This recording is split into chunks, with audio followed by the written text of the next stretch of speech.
AWANI tonight with me, Farhana Sheikh. What are the metrics to measure the true situation of the pandemic? And cops confirm probe on de facto law minister. That's coming up.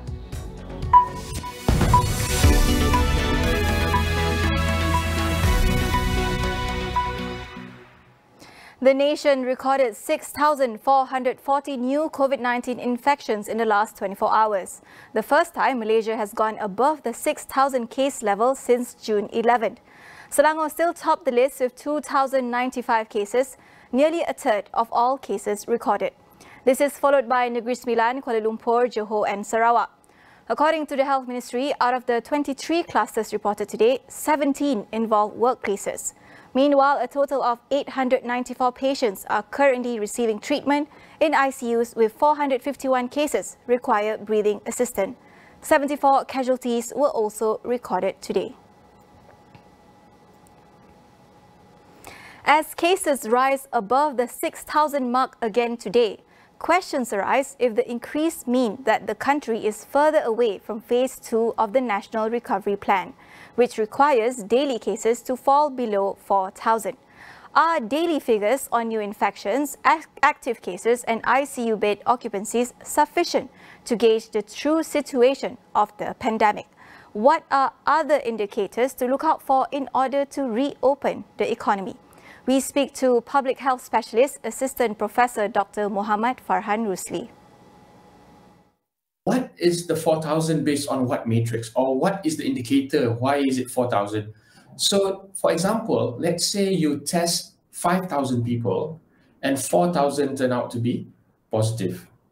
All right? So that's the benchmark, that it's 80% of positive cases. But there is a big difference between testing 100,000 and 4,000 being positive. Or even worse, if you test 3,000 people and 3,000 are positive, that's 100% positivity rate. So you cannot look at absolute numbers, because it has to be paired with how much testing are you doing every single day. So you have to look at it in terms of rates. What is the percentage of rate that you would like to bring down? So my expectation was that the first phase would be to ensure that the positivity rate of all the cases that are being tested in the country would be trying to bring it below 5%.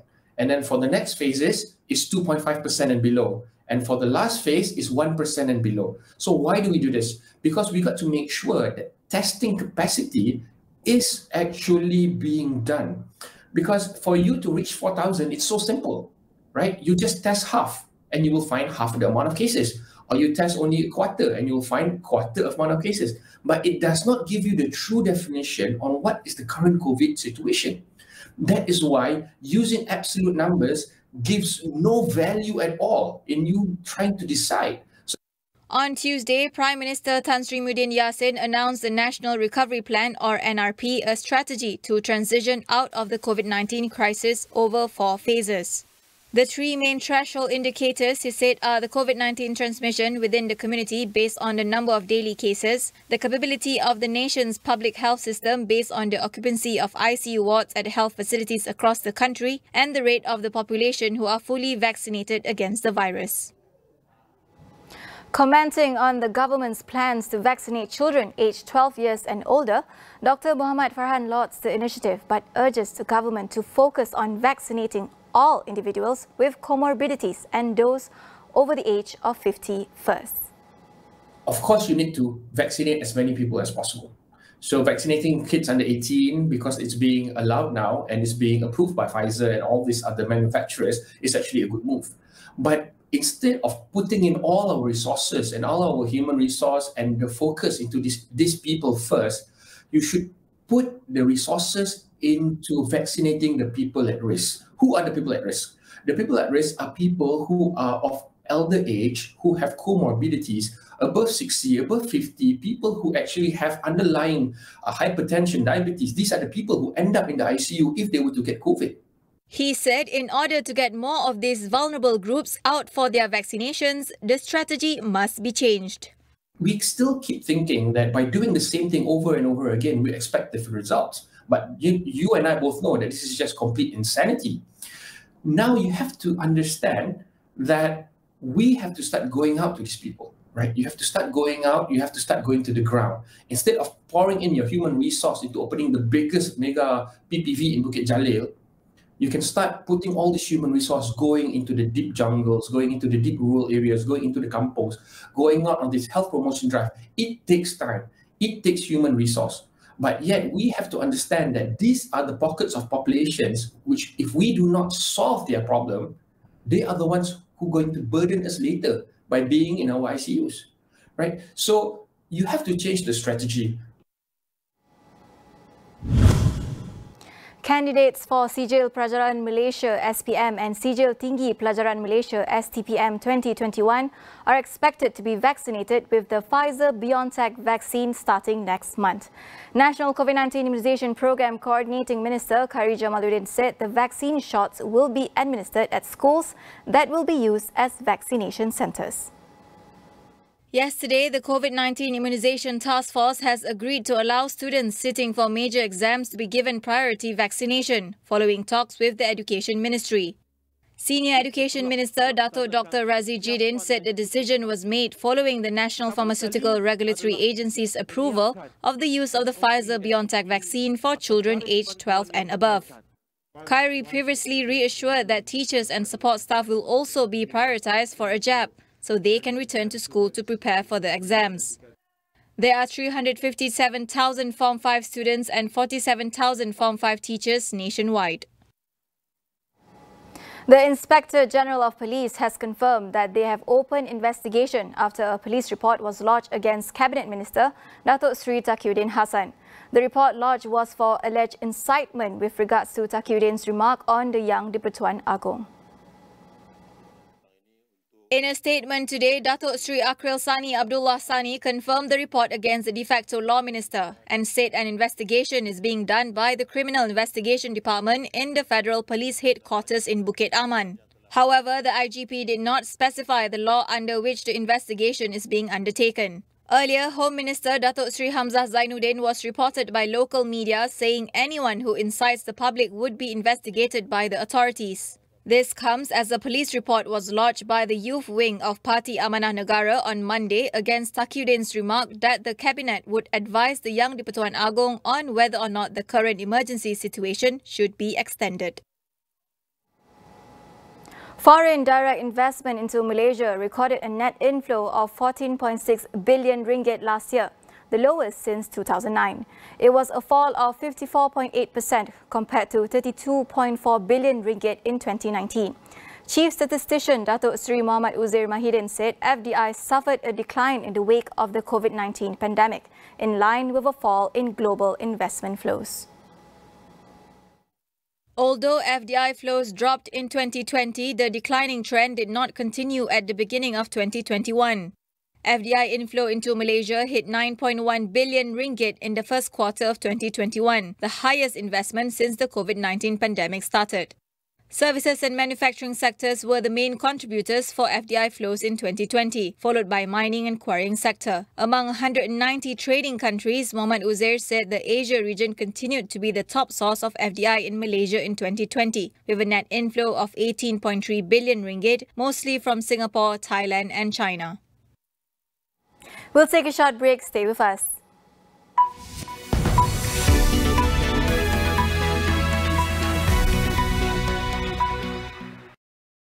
Menjangkit kita. Untuk tempoh 2 minggu ini duduk di rumah. Kalau kita boleh laksanakan PKP Kendiri dan keluarga, saya kira insya-Allah kita boleh berjaya. Akhirnya kita menang. Perang COVID-19 masih belum berakhir. Dalam kita berusaha memutuskan rantaian wabak ini, kita jangan terpedaya dengan virus maklumat palsu. Simak fakta melalui www.astroawani.com atau aplikasi Astro Awani. Teruskan berdisiplin, ratakan lengkungan pandemik ini. The third wave of COVID-19 has taken us by storm. There's no room to take anything lightly. Everyone must follow all the steps to stop the spread of COVID-19. Social distancing, face mask, follow these steps, this SOP with the utmost discipline. Together, we can flatten the curve. Kini berwajah baru. Ini pula susulan khas pesawat Back Air di Kazakhstan.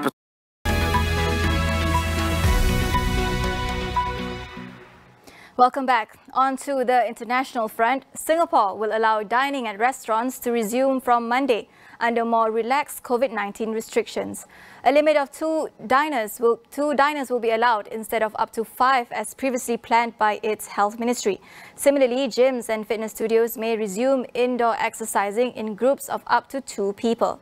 The ministry added that barring new outbreaks, authorities will allow such activities to increase to group sizes of up to 5 from mid-July.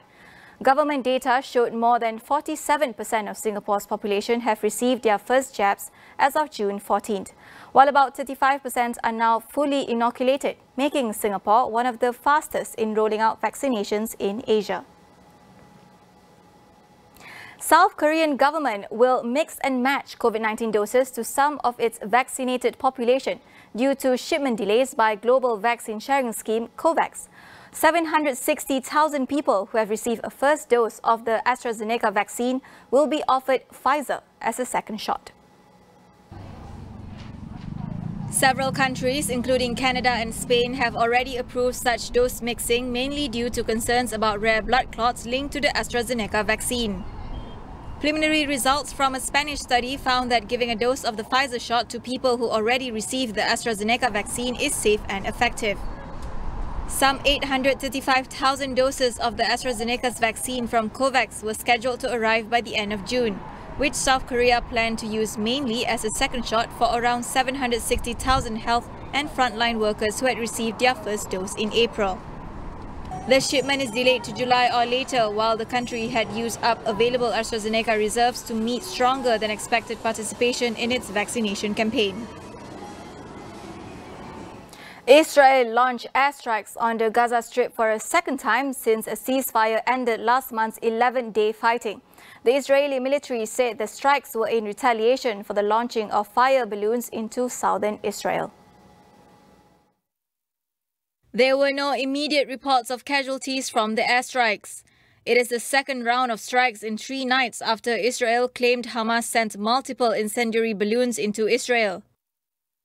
The violence will further strain a fragile ceasefire in place since 21st May.